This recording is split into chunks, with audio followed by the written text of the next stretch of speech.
everyone. Good afternoon. My name is Michael Gamilla. I'm the programming director of ImageOut. Thanks for joining us. What we're going to do today is a roundtable discussion with some filmmakers.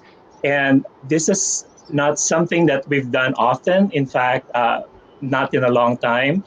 And we are going to have some international filmmakers with us today. So, we might have turned virtual this year, and it has been a problem and challenging in the beginning, but definitely there are opportunities, and this is one of them. So, I'd like you to welcome our guest this afternoon. So, first is the director of Are We Lost Forever, which started streaming today. Please welcome David Färdmar.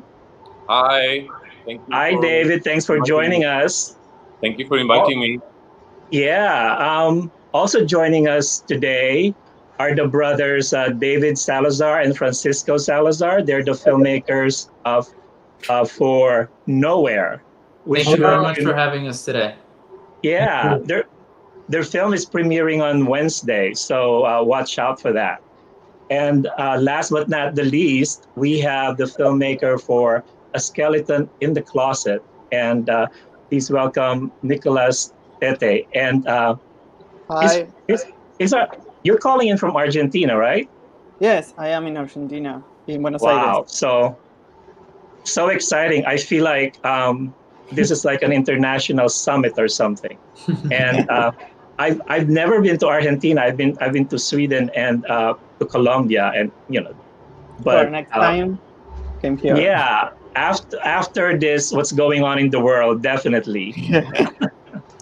So I invited you all here today just to talk a little bit about the current state of filmmaking and yourselves as filmmakers, because as I was putting together the panel, I just realized that there's so much in common among you guys. First of all, I think this is your first feature film, right? Yes. Nico, is this your first Not in feature my film? case. No, no. Okay, well, sorry, this is the first one I know of yours. It's my fourth film.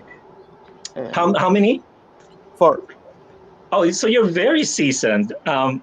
Anyway, Yeah. so but also the themes of your films that we're screening at ImageOut, they're all they're all about the same. It's about uh, the breaking up of a relationship, and a relationship that is on its way out. And also, I just realized, because I just got an email from my friend over at TLA, that Nowhere has been picked up by TLA for North America, at least. So you guys your films are all in the same family of distributors, actually. So that's and congratulations to the Nowhere team for being picked up. I also realized that your films have not really played a lot in the US anyway. I think Are We Lost Forever was in Chicago a couple of weeks ago, and both of you guys are in Miami, right? Yes. So, ImageOut is happy to host all your films. So, my first question is, and this is just going to be general questions, because we are going to have separate Q&As for your films. So we're going to reserve the hard questions then. And I know that we'll be joined by some of your handsome cast members in your respective Q&As for the films. But my first question for this afternoon is being a filmmaker the dream for you guys? Maybe we'll start, because you're on the top of my screen. I'll start with David from Sweden. I don't know if Do you hear me? Yes. Oh, we can hear you, but it seems like you're frozen. I'm frozen. I'm lost forever. You are lost forever. I mean, we can hear you, and we can see you in that pose of yours, like pensive pose. And okay. I got confused. What was your question? Um, you know, maybe do you want to try to go back in and because Yeah. to unfreeze you, and then I can talk to these other guys first. Okay, so maybe Nico, maybe you go first because you apparently have 4 films already, so you're on your way, well in your way in your dream. Yes, this maybe this film is the have a big production than the other films I made, but it's hard. It's a hard work being a film director. I think it's not easy, and you have to love this work a lot because I it's my dream, but it's a hard work. Sometimes this film, Skeleton in the Closet, was very hard work, very difficult to have the money and then to shoot the film, and now have the release in a COVID situation. So it's all the steps are very hard, but I like tell stories and I like film these stories, and I always thinking in a movie now, Yeah. always. Yes, Now, did you also write your film? yes, Yeah. yes, Very yes. I good. like the film. So, David, the question was, and I don't know if are you frozen again, or is that your go-to Oh. pose? Okay, because that was your pose earlier when you froze. Okay. Uh, I'm gonna move so the my whole my thing. question earlier is being a filmmaker the dream? Because I know you've worked in the industry for the longest time. I've known you since 2008, but this is your first feature film. So is this the dream? Yeah, to do a feature film has been my dream for as long as I started to do short films. Yes, for sure. So I'm finally made my dream come true. Yeah. Yeah, I think that's true for many filmmakers. There's so many first-time filmmakers in the lineup, which is good because we always need fresh ideas and fresh energy from people. Sometimes people, as they do more films, they become bigger and they forget about their little festival friends. So No, never. we always welcome new faces in the industry. So how about you, Francisco and David? Because you're brothers and you're in this together. So is this like a Coen brother situation where one writes, one directs, and both produce, or what? What can you tell us your roles? Do you want to go first? Well, we both write and we both direct together. Dave is the more, I would like to say more creative type. I am more the I do a lot of the producing work, but when we're directing, we work together and on the vision, and we work on different parts of the film, the filmmaking. I would say that yes, for both of us, this is definitely the dream. We actually started off as musicians, and I think at the beginning of our teenage years, we were kind of thinking that was the dream, that we were going to go and be the art. We always wanted to be artists. Let's just put it that way. And I think we started off wanting to go down the path of music, and then film caught up to us. And while we still are very much involved in the music world, and we love classical music and we love opera, and we do other projects in that realm, I think cinema and filmmaking is definitely the path that's the dream, as you put it, for both of us. Yes. I do remember seeing your email signature that says something about opera, and I'm like, oh wow, I didn't realize that you're into that, which is so gay. I mean, no, not really. But and so my next question for those people who are doing this as their first feature, and we'll go back to you, Nico. Of course, when you're trying to do your first film, you always try to look for that perfect script, that perfect story. The one that would launch your career. Did you think did you find the right one, and if it is, then why is it the right one for you? Well, let's go to David from Sweden. Well, since I wrote the script myself, I think it was the best script to start with for my first feature. Yeah, because it's really a personal story, and I knew how to direct it and cast it and do it. So I don't think I would have done a first feature from another writer. I don't know. Yeah. Yeah, but when you were thinking of doing your first feature, was this the story that you think you do, or is that just something that happened?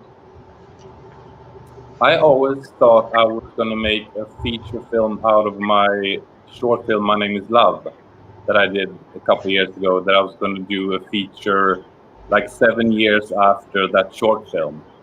And I actually have a script for that.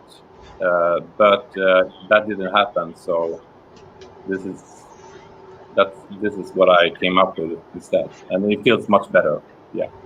Oh, good. Yeah. So yeah, sometimes it's just organic the way how things go. How about you, the Salazars? So Francisco and I actually had written another script many years ago, 2012. And we were actually thought that was going to be our first feature film. That was about a relationship between a father and a son, and when the son has cancer. And we actually had started a pre-production process with that, and we thought that was going to be the film. And then things didn't work out for whatever reason. And for like the next 2 years, we kind of spent time trying to figure out, well, what's next? What are we going to write? What are we going to work on? And we had kind of come up with a number of different ideas and concepts for a script. And eventually we kind of settled on this hybrid of, a story about immigration, but also a story about forbidden love from the perspective of these characters kind of searching for an identity. And then we ended up finding this, and I think it was definitely the right script, because on some levels we were both able to combine different aspects of our own personal journeys while also able to investigate a much larger issue that I think a lot of people are concerned with and interested in at this particular moment. And I think for both of us, it was a really wonderful experience because of all of that. Did you have anything to add, Francisco? No, I think what Dave said is very concise. But I think the intimacy of the film also allowed us to be able to be more expressive towards those personal journeys, as Dave said. So I think that it was the perfect film for the perfect moment and the perfect film to begin our film careers. And we definitely learned so much from actually making this movie. Well, what about you, Nico? How different is this film from your other 3 films? I think this was the script have a lot of work on it. I worked 5 years in the script, so I took a lot of work, and it's the first when film with a lot of gay story. The other films are less. Only have some aspects in the film, but this the lead actor and all the situation is about being gay. So it's different, and it's a decision that I make in my career, make films about diversity. So you guys are happy with the film that you made and the story that you wrote, which leads me to another question, because I feel like this year, and in fact, many years before this, but this year particularly, it's like the year for sad boy movies. That's what we call it in the programming circle. Because I chat, especially now with this pandemic, we really collaborate together, all these programmers from all parts of the world. And when we were talking, it's like, did you notice that all the films are just sad? And but I have to say though, for many of them, even though the ending is sad, and they're not all tragic or anything, it's just that they're more melancholic or something like that. There's always catharsis at the end. I feel like they'll all end the way they should be. Like if they need to not be together, I think that's the perfect situation for some of these characters in the many films, and maybe for your films also. So my question is, because this is something that our audience has been bugging us about. It's like, oh my God, these films are so depressing, and they think it's my fault when it's really your fault, guys. So, is it easier to make dramatic films than comedy? And what do you think about writing comedies or something lighter, something more like romantic comedy? What are your thoughts? Well, can I say something?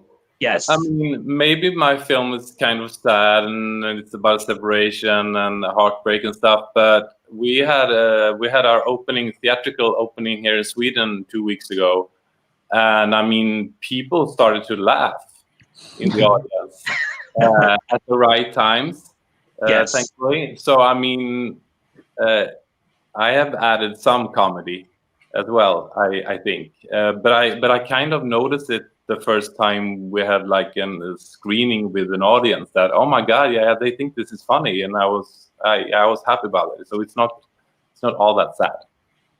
Yeah, because in some of the films that I have in the festival, I'm tagging it as drama and comedy because there's some strong comedic contents in many of them, but it's generally a drama. And my editor was saying, why are you putting drama and comedy together? Because they're just dramedies. And I hate people to think that all the films will just make them cry when you go to some of these serious films and there are really some moments of levity and they will also laugh. I mean, Nico's film is probably the lightest of all the three films that we have here because you have a little more comedy in yours.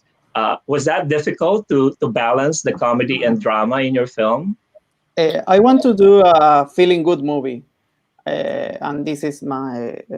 What I want to do: a feeling good movie. Have a nice time watching the film, and so I need comedy, but I have a story of drama too. So it's an exercise, I think, why I am writing the film. Try to put something of comedy, something of drama, and see what happens. But the most important for me is that the movie is a feel-good movie. For us, Francisco and I were very conscious of this because we're not writing comedy is not our strong suit at all. We don't feel comfortable with it. We've never really tried to do it so much, but we knew that for this film to work on some level, there needed to be some lightness in it. So we did kind of, because what the idea was that the early portions of the script, when they're in their relationship and they're happy, we would see a lighter side to the relationship. So that way, when it went darker and we saw the separation, it wouldn't feel so sudden.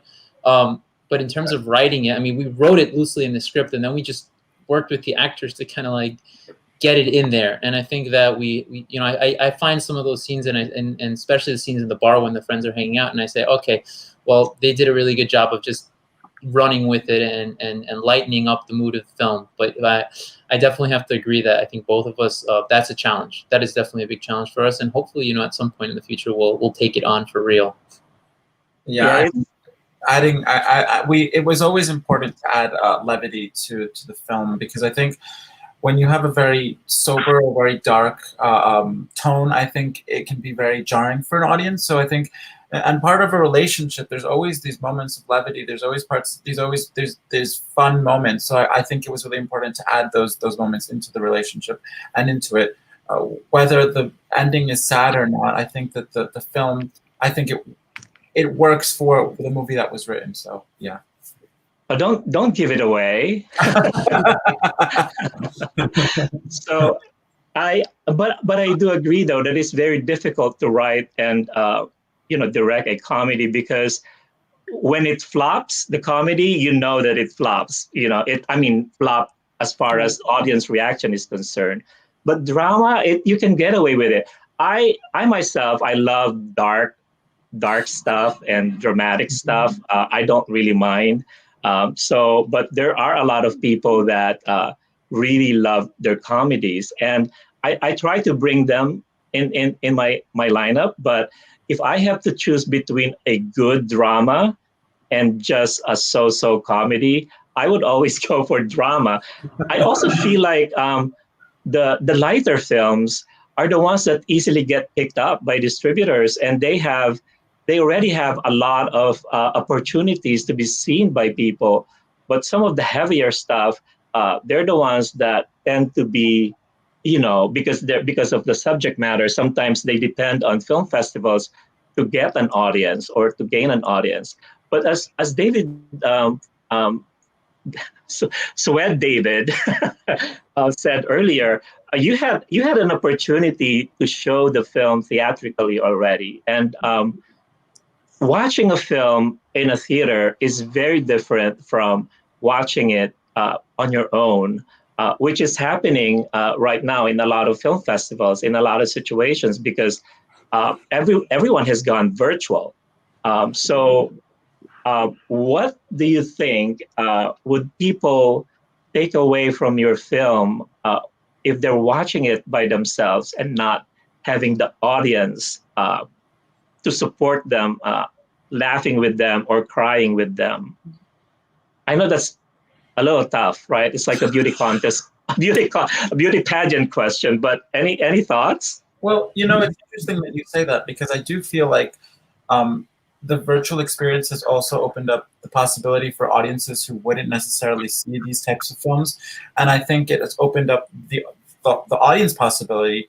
I know for a fact we screened in a couple of film festivals in Colombia, and the film went to a lot of my family, a lot of friends, a lot of our actors' friends. They all watched it as family. They all watched it, and they sat in their living rooms, and they all watched it in a way that they probably would have never seen it if they would have went to a theater, if they would have seen it in theater, because it would have never had that exposure. So I think, I don't know, I've found that the virtual has also created an experience, a different type of experience. It's not the same as being in a movie theater, because, well, you'll never get that. The movie theater is a movie theater, but the virtual experience has opened doors for audiences and for conversations to begin about these films that they probably wouldn't have seen, I think. Well, that's very true. Plus, there's also something to be said about seeing some of these films in the intimacy of your home, because some of these films really hits home and hits hard when you're in your domestic setting, maybe watching it with a partner. It hits differently, and then I think you can also show more of your emotions in reacting to the film, and it's more genuine because you're by yourself. So however you would react on your own would be how you would react when you're watching it by yourself. So I think that there's something to be said about watching things by yourself in a virtual situation. But then I also feel, I'm sorry, David, please. No, go ahead. I also feel that, and sometimes, and especially with a lot of the film festivals that we've had the experience of being in over the last few months, and including watching some of the films for ImageOut last night, I still feel that I wanted to be in the theater to watch it, because that was the original, that would have been what originally happened, and you still want that experience, because these films, they're made for that bigger experience, that bigger screen. And like I watched Los Fuertes last night, an excellent movie, and just some of the visual elements of that movie, I wanted to see it on the biggest screen possible, because it's so beautiful.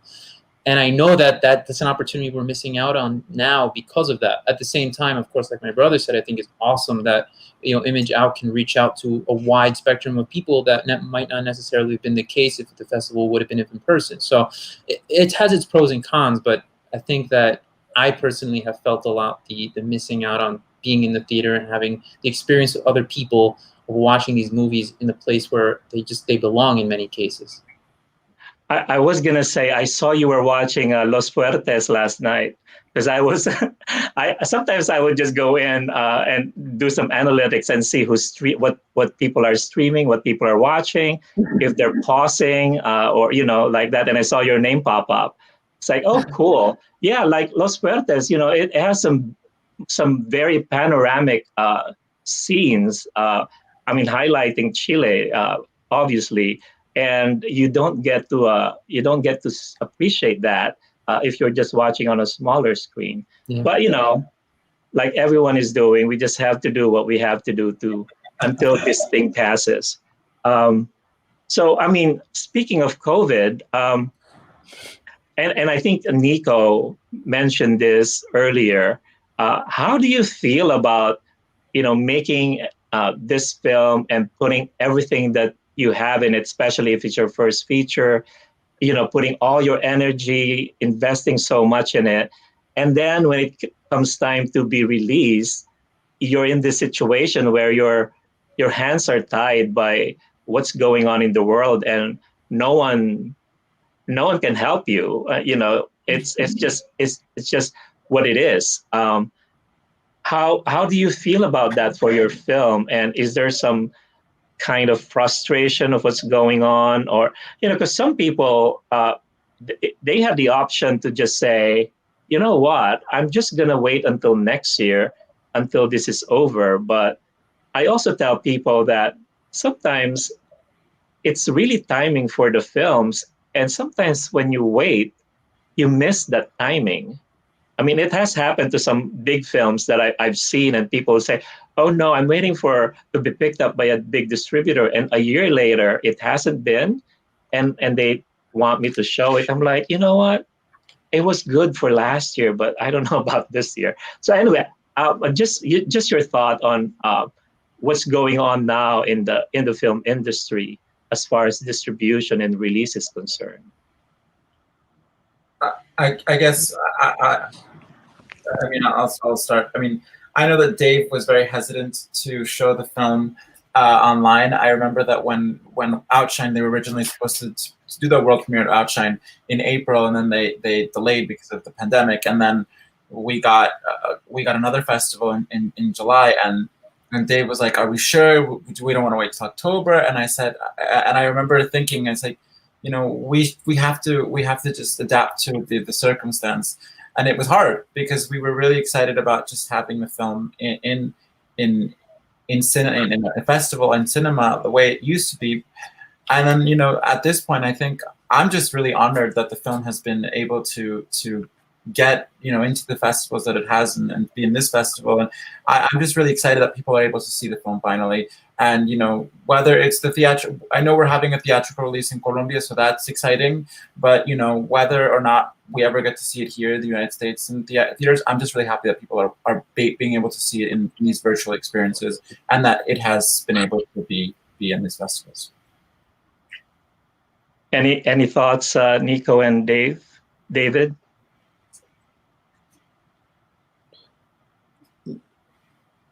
Go ahead, Nico. Yes, at first was a little bit frustrating, but then the movie was invited to many festivals, virtual, and so I say, well, it's this year. So I stay on Outshine, and then Reeling, and now with you. So I think it's a great way, and I think now films and arts are very important because give entertainment to the people in this difficult time. So I think maybe it's a good time for the film. Many people who watch Skeleton in the Closet say that it's a good movie for this time because all the family and the hacks and all that stuff. So I think it's good. I have a related question, and this is actually I was going to segue to this when we started talking about the current situation, but we have a question from one of the viewers. In fact, one of our member donors, in relation to what we're talking about. It's not only the distribution and the release that is affected by this pandemic, but it's also how filmmakers are making films now. And I was going to ask you guys about what's going on in your community, in your communities. I know Dave and Francisco are in New York, so it's probably closer to what we know that's happening in the US. But I don't know what's going on in Sweden and Argentina. But the member also wants to know what kind of innovations or different opportunities that you're taking advantage of now with this situation and in making your next films or developing your new projects.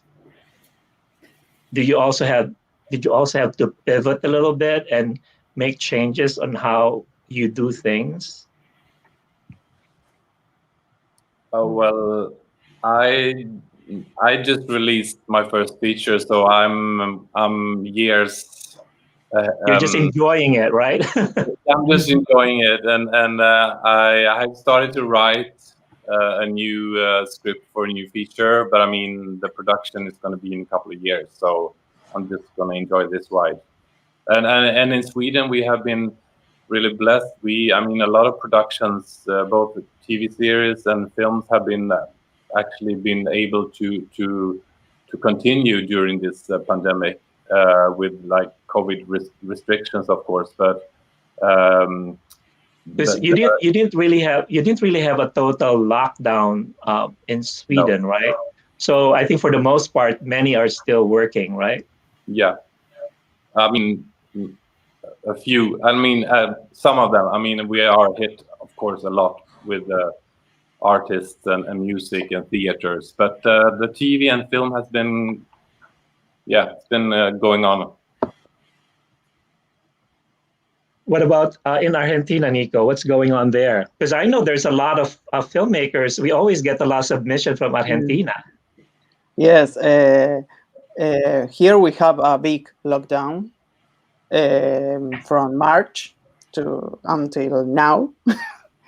This week, maybe some shootings and films start to film, but we have a lot of protocols, so it's more expensive, so it's a problem for indie filmmakers, independent filmmakers. So I don't know what is going to happen. I have the release of the film, so I am not thinking now in make a new film now. During these months I was writing, so I hope next year or the other we can make a new film, but not now. Now it's expensive and impossible.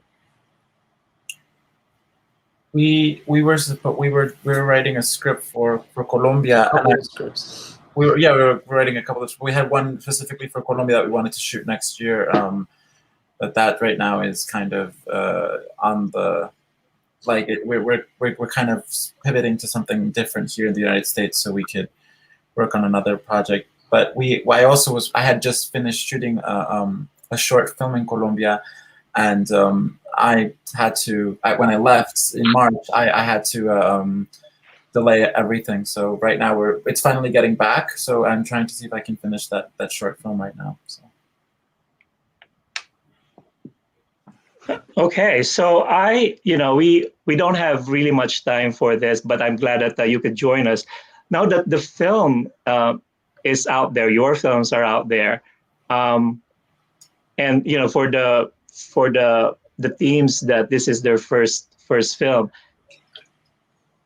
was this the filmmaking experience that you thought it would be, and would you keep going at it, knowing what you've gone through to make your first film, and Nico, for making your fourth film? You seem like you keep going, but how is it for you also? Will you guys keep doing and hopefully getting better at the craft, or what are you looking most forward to after this experience? I mean, I'll start then.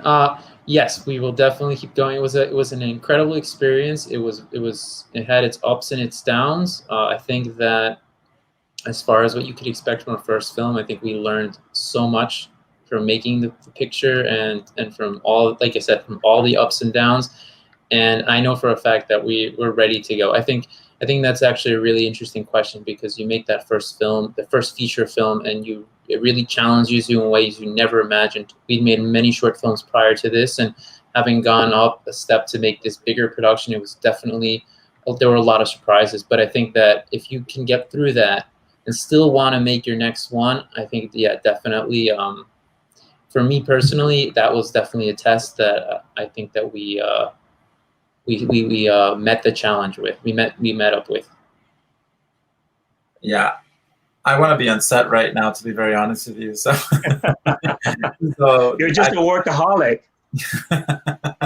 So yeah, so I think we really I mean, I for one just want to continue. So hopefully there's more. Yeah. Well, I know, David, you're just enjoying, you're basking at the glory of your first film, but are you looking forward to working on your next? Because I know you produce and all that. So are you looking forward to making another film that is yours? Yes, for sure. Yeah, I'm dying for it. So it's and I've learned as my other David said, that I learned so much from this first experience, and I've actually put down notes during the years. So I'm going to go back to them and look to see what I'm going to do differently. But it's been a real challenge, and it's a very independent movie. So I'm definitely going to do more films, but with a larger budget. You don't think this is large enough? What? You don't think this film is large enough? Well, it was a more intimate setting, so probably you're thinking like epic period piece. Is that what is that what you meant? No, but I mean just more money, more financing in the production. But I think I'm going to keep the thing, like with a small team and a small cast, and really do like get into the depth of the characters and for my directing and stuff. So I'm going to keep some of them of the stuff, but yeah, I need more money. For sure. Don't we all? Yeah. What about you, Nico? Yes, I want to keep going filmmaking. Of course, now I am writing 2 projects, because it's always filmmaking is always different, and all the experience of a film is different, and always you have different problems, different stories, and different people working with you. So all is different always. And now I want to film again, so I can use all the things I learned in A Skeleton in the Closet. But I want to make one more intimate film, only 2 characters, something very small, and I want to make a big rom-com. I don't know. I want to make a lot of films. I hope I can do it. Make rom-coms. We're rooting for you to do rom-coms, and the audience are rooting for you to do rom-coms. Yeah, I know it's tough. Well, thank you guys for joining us this afternoon. Like I said earlier in the beginning, all 3 films will have their own Q&As also. In fact, Are We Lost Forever will have their Q&A in a few minutes after this. Nico, you have the Q&A for A Skeleton in the Closet coming up on Tuesday. And for Dave and Francisco, we'll be doing your Q&A on Wednesday for Nowhere, when those films start becoming available at ImageOut Virtual. And we're excited to share them to our audience. And any last words to encourage people to watch your films? Go see the film. We look forward to see the film. Oh, good. Thank you very Okay. much. Thank you guys for having us here, and it was really nice to speak with David and Nico as well, and be a part of this. Yeah, thank you. Yeah, it's so funny because I've always wanted to do something like this, and it's not easy to get people in Rochester. I mean, we get some festival guests, but when they come here, it's always busy, and they come in, they do their bit, and then they have to leave. So it's kind of nice to have a relaxing moment with some of the filmmakers featured in the festival and have a conversation like this, and also have you guys talk to each other. So thank you for doing this. And Since I live in Sweden, how can I see the other films? Is it possible, or it's only in your area, right? Yes. we'll talk about it. Yeah. We'll email. Yeah. So yeah, don't share our secrets here online. Anyway, so guys, thanks again, and have a good afternoon, and we'll see you again. Thank you guys Thank so much. you. Thank you. Bye. Take care. Bye. Thank you.